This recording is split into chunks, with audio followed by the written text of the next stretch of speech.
नमस्कार मित्रों, मैं शैलेंद्र द्विवेदी आपके समक्ष उपस्थित हूँ अपने चैनल शैलेंद्र एग्जाम फैक्ट्स के माध्यम से। और आज मैं आपको प्रतियोगी परीक्षाओं में पूछे जाने वाले एक महत्व टॉपिक के बारे में बताऊंगा। और वो टॉपिक ऐसा है कि उससे एक प्रश्न तो अवश्य बनता है, चाहे टेट के एग्जाम हो या जहाँ भी हिंदी शामिल रहती है तो उसमें एक प्रश्न इससे अवश्य बनता है, क्योंकि ये एक ऐसा टॉपिक है जिसको इग्नोर करके सिलेबस नहीं तैयार किया जाता। तो इसमें अधिकतर वो शब्द ऐसे हैं जो लोगों को आते हैं, और इसका नाम से है अनेक शब्दों के लिए एक शब्द।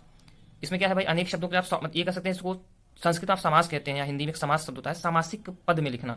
तो जैसे आप समास का एक आप संक्षिप्त करना होता है, तो इससे क्या होता है, आप लंबे चौड़े वर्णनों से बच जाते हैं। तो यहाँ पर ये उपयोगी है।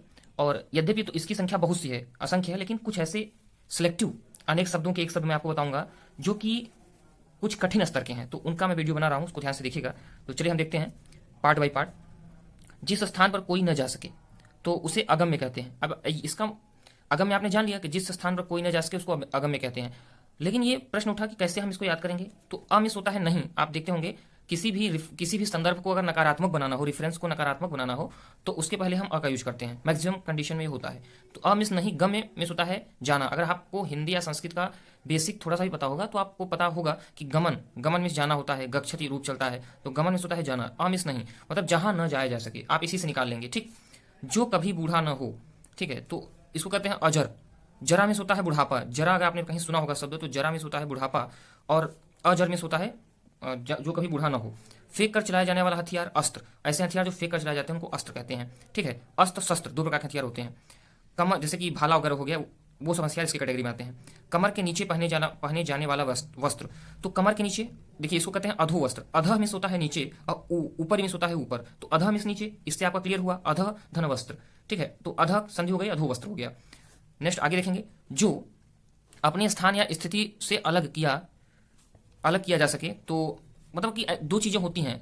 एक होता है कि जिसको कभी आप अलग अपने स्थिति से नहीं कर सकते, वो फिक्स रहती है वहां पे, मतलब उसको हटा नहीं सकते आप। जैसे गैस सिलेंडर को बीच से तोड़ नहीं सकते, गैस सिलेंडर का अस्तित्व खत्म हो जाएगा, ठीक है। लेकिन कुछ ऐसी चीजें होती हैं जो पार्ट बाई पार्ट होती हैं, उनको अपने स्थान से हटा सकते हैं, ये ठीक है। उसको कहते हैं, तो जो अपने स्थान या स्थिति से अलग किया जा सके उसको कहते हैं अच्युत, ठीक है। अच्युत मतलब अपने स्थान से अलग। से श्री कृष्ण को कहते थे अच्युत, क्यों? क्योंकि वो देखिए पहले कहीं थे, बाद में कहीं और हो गए, तो अपने स्थान से हट गए, ठीक। इसे उनको अच्युतम केशवम करके बना है ना। तो ये सब जब आप किसी स्पेशल लाइन से जोड़ के देखेंगे तो बहुत जल्दी याद होगा। इसका एक ट्रिक यही है, वह स्त्री जिसके पति ने दूसरी शादी कर ली हो उसको कहते हैं अध्यूढ़ा।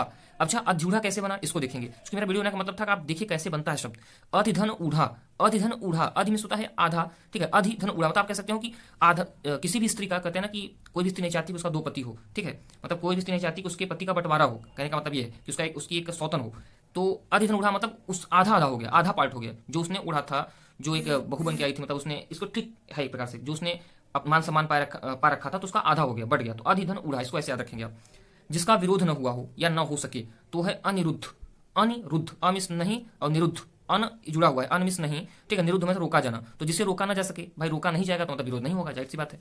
तो ये इसका मतलब हो गया। नेक्स्ट देखते हैं, जो अतिथि का सत्कार करता था ना, जो अतिथि का सत्कार करता था तो उसको कहते हैं अतिथेय। अतिथेय जो अतिथि का सत्कार करता हो, ठीक है, उसको कहेंगे अतिथेय। अतिथेय, ठीक है। दो चीजें, अतिथि क्या है, जो बिना तिथि पे आया हुआ हो, और जो उस अतिथि को सत्कार दे रहा है वह पर्सन अतिथेय कहलाएगा। अतिथेय, ठीक है। जो उस इंसान को अतिथि मानता हो, जो उसका अवगत कर रहा हो, वो कहलाएगा अतिथेय। कहते हैं ना, आप हमारे आज अतिथेय बनिए, मैं आपका अतिथेय रहूंगा, मतलब आज हमारे आप अतिथि बन के रहेंगे, ऐसे।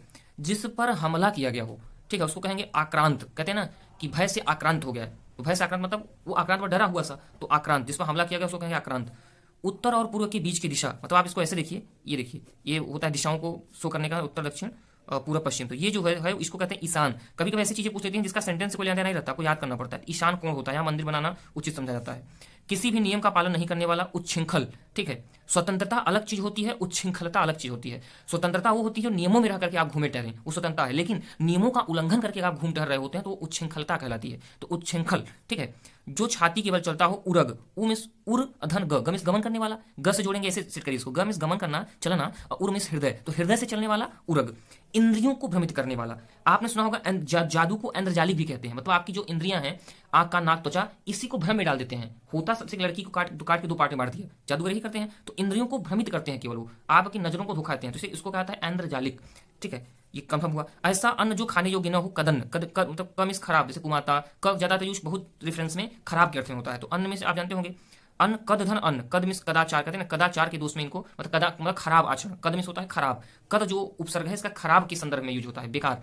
ठीक है, नेक्स्ट देखेंगे सरकार का वह अंग। अब ये इससे आप बहुत देखिए, एक एक से आप 10-10 को सेट कर सकते हैं। कद आपने बना लिया तो कदाचार, ठीक है, और कद उपसर्ग जितने में बनेगा उसका मतलब खराब ही हो जाएगा। सरकार का वह अंग जो कानून का पालन करता हो, कार्यपालिका, कार्य का पालन करने वाली या कार्य का पालन करने वाला सरकार का अधिकरण, वह अधिकरण, ठीक है, वह तंत्र। जो बात पूर्व, नेक्स्ट देखिए, सरकार का वह अंग जो कानून का पालन करता है तो वो कार्यपालिका हो गई। ऐसा अन्न जो खाने योग्य न हो, कदन हो गया। इंद्रियों को भ्रमित करने वाला इंद्रजालिक। जो बात पूर्व काल से लोगों में सुनकर प्रचलित हो, किंवदंती कहते हैं। एक इसका एक और है जनश्रुति, लेकिन मैंने कहा था कि मैं जो सब जानते हैं उसका इंडिकेशन मैं इसमें नहीं करूंगा, उसका मैं इसमें शो नहीं करूंगा उन चीजों को, मैं उन चीजों को दिखाऊंगा। भाई जनश्रुति में जन माने व्यक्ति, श्रुति माने सुना गया, लोगों के द्वारा सुना गया, मतलब लिखित कोई प्रमाण ना हो तो सभी जानते हैं जनश्रुति जनश्रुति, लेकिन मैंने किंवदंती शब्द को चुना इसलिए क्योंकि किंवदंती, किम मिस क्या, वदंती मिस कहें, मतलब बोल बोल करके कोई चीज याद हो, कोई लिखित प्रमाण ना हो, क्योंकि किंवदंती, ठीक है, आदमियों से सुनी सुनाई गई बात। तो आज के लिए बस इतना ही, ठीक है। इसी तरह के वीडियो को प्राप्त करने के लिए आप मेरे चैनल को सब्सक्राइब कर सकते हैं। धन्यवाद।